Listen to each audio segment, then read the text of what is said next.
Assalamualaikum warahmatullahi wabarakatuh. Adik-adik, kita akan lanjut lagi untuk membahas soal prediksi KSN ya atau OSN Geografi bagian keempat. Sebelumnya udah ada kan nomor part 1 sampai 3 ya. Kita lanjut lagi, mudah-mudahan sih nanti makin banyak ya dan kalian bisa ya belajar ya dari soal-soal yang ada ya. Barangkali mirip nanti di soal OSN ya.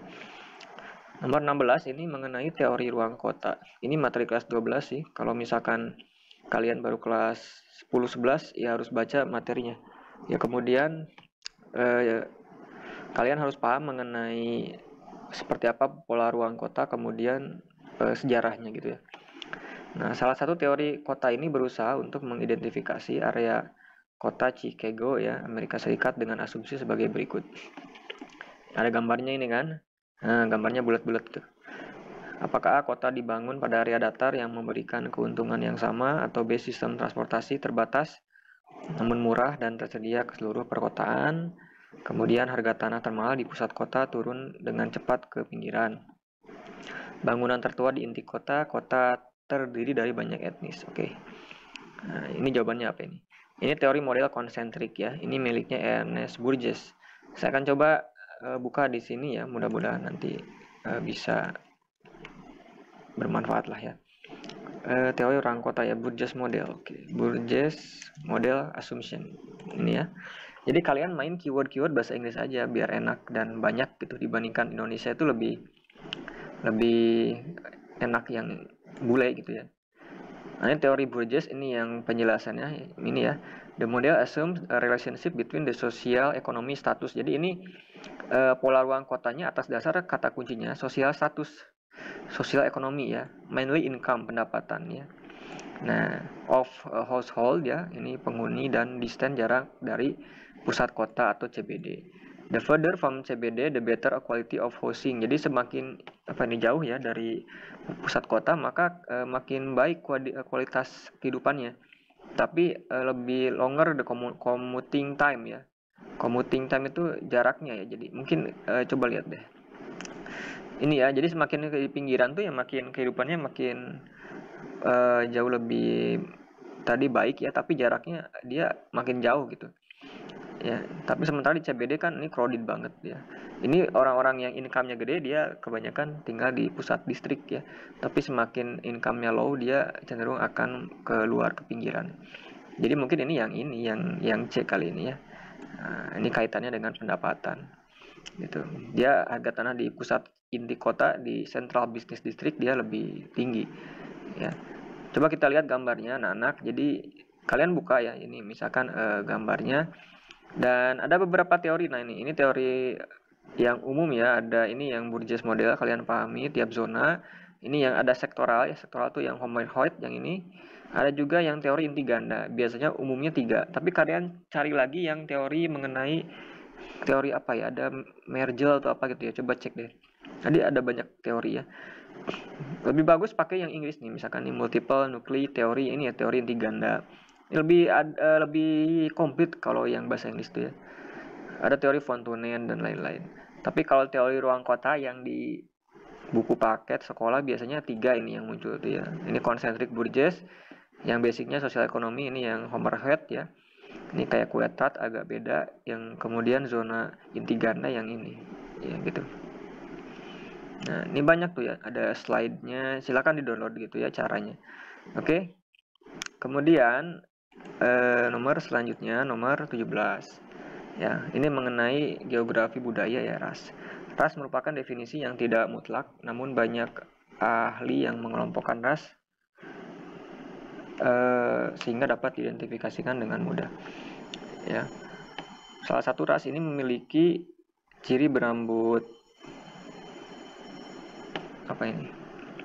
Keriting, kulit gelap, bibir tebal dan kelopak mata lurus. Ya, ras ini mayoritas mendiami wilayah Afrika sebelah selatan Sahara. Ras yang dimaksud adalah ya, Kaukasoid, Negroid, Mongoloid, Polinesoid, Ainuid. Oke, ini harus tahu klasifikasi ras di dunia ya. Kalau Kaukasoid kan yang di utara gitu ya, kayak Eropa, kemudian yang pokoknya arah utara itu ya, Eropa Barat ya. Negroid itu yang gelap. Nah, ini yang keriting ini Afrika. Yang negro tuh ada negro yang Afrika, negroid, ada yang Polinesoid gitu ya. Kemudian eh, yang biasanya Papua nih misalkan ya. Papua itu kulit gelap cuman bukan apa negroid gitu ya. Dia Polinesia gitulah, Melanesia ya. Ini nih, yang di Pasifik gitu. Mongoloid di apa namanya? Asia Selatan ya gitu. Kayak kita ya Melayu gitu.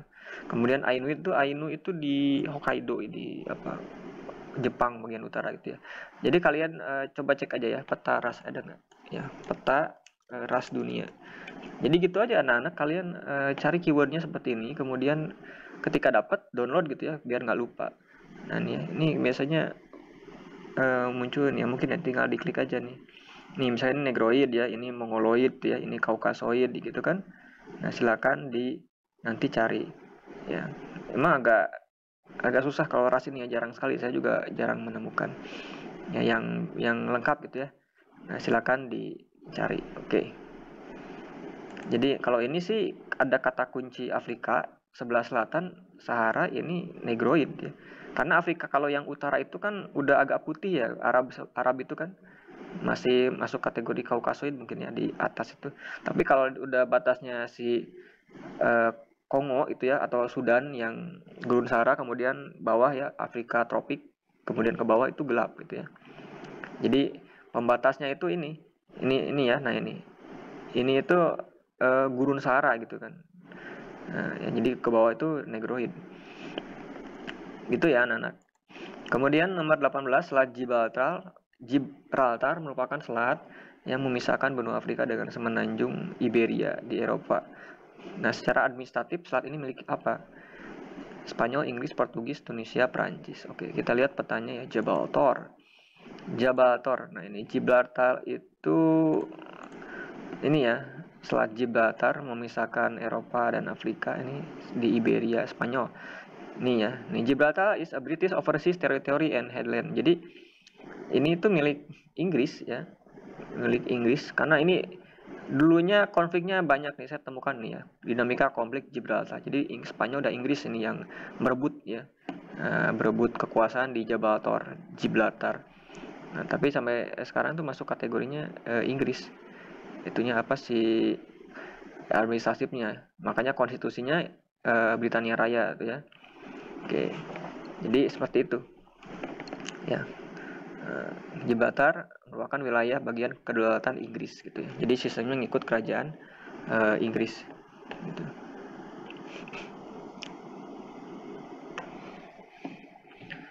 Oke. Kemudian kita lanjut nomor 19 ada pernyataan terjadi modernisasi segala bidang pembangunan generasi mendatang masih menggunakan potensi sumber daya yang ada, pembangunan yang memanfaatkan sumber daya alam semaksimal mungkin, upaya manusia secara sadar dan terencana untuk memadukan lingkungan hidup. Hakikat pembangunan berkelanjutan adalah 12, 113, 14, 23, 24. Oke. Ini kayaknya mudah di logika jadi ya. Kan yang namanya pembangunan berkelanjutan atau sustainable development itu kan bagaimana pembangunan yang tidak hanya untuk kebutuhan sekarang gitu ya. Jadi untuk kebutuhan masa depan juga. Cari aja yang ini ya. Nah, ini generasi mendatang masih bisa menggunakan ya. Kemudian upaya manusia secara sadar untuk memadukan lingkungan hidup. Ya, karena ini harus selaras serasi seimbang gitu ya. Oke. Oke.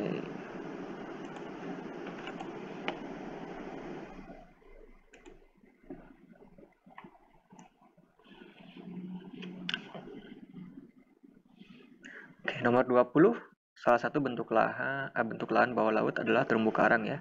Terumbu karang merupakan satu ekosistem pantai yang bernilai ekonomi tinggi, baik saat masa hidup atau mati. Nah, saat hidup merupakan sebagai habitat jenis-jenis ikan, sementara saat mati akan menjadi minyak bumi. Salah satu terumbu karang dapat ditemukan di dunia nih ya, di wilayah mana? Nah, ini pemahaman regionalnya, Kepulauan Svalbard, Ellesmere, Shetland, Aleutian, Jarvis. Ingat bahwa terumbu karang itu kan suatu komunitas biota ya yang spesifik dan unik, tidak ada apa namanya, misalkan di semua dunia ya, jadi ada khusus aja. Dia itu syaratnya satu harus airnya jernih, kemudian tidak ada arus laut yang kencang dan hangat perairannya gitu ya. Itu kebanyakan di wilayah tropik. Nah, kepulauan mana yang ada di wilayah tropik? Salah satunya adalah Jarvis. Ini ada di Pasifik. Ya, ini kan kalau Svalbard, Shetland, ini Aleutian, ini kan di utara ya, di iklim subtropik atau sedang. Ini es ini. Ya, ini pemahaman pulau. Jadi kalian kalau nggak ngerti mungkin bingung ya. Misalkan kepulauan Jarvis saya coba ya. Jarvis Island. Oke, nah ini ya. Jadi ini harus tahu memang lokasi-lokasinya. Nah ini ya. Ini Pulau Atoll ini. Ini di dekat Hawaii. Gitu ya. Nah ini nggak deket-deket banget sih. Nah ya, tuh ini di Kepulauan Pasifik. Ini masih tropik. Ya gitu. Nah, ya. Jadi kita itu kan ada di segitiga terumbu karang ya, di sini Filipina, Indonesia, Papua Nugini. Kita masuk kategori juga yang ada terumbu karang ya karena tropik dan hangat ya, tapi nggak semuanya sih.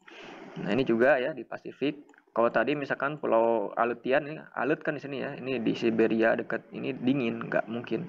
Ya, Ellesmere di sini ya. Kemudian ada Shetland di utara tuh di dekat ini nih, Inggris ya gitu. Atau Norway, pokoknya di atas. Nggak mungkin terumbu karang terbentuk di sana karena dia butuh wilayah yang hangat. Nah, jadi kaitkan. Kamu kalau nggak paham asal mula terumbu karang ya nggak mungkin bisa menebak gitu ya. Nah, ini Jarvis Island. Itu ya di Pasifik. Oke. Sekian dulu untuk pembahasan kali ini. Nanti dilanjut lagi di sesi berikutnya ya. Yang penting subscribe aja. Assalamualaikum warahmatullahi wabarakatuh.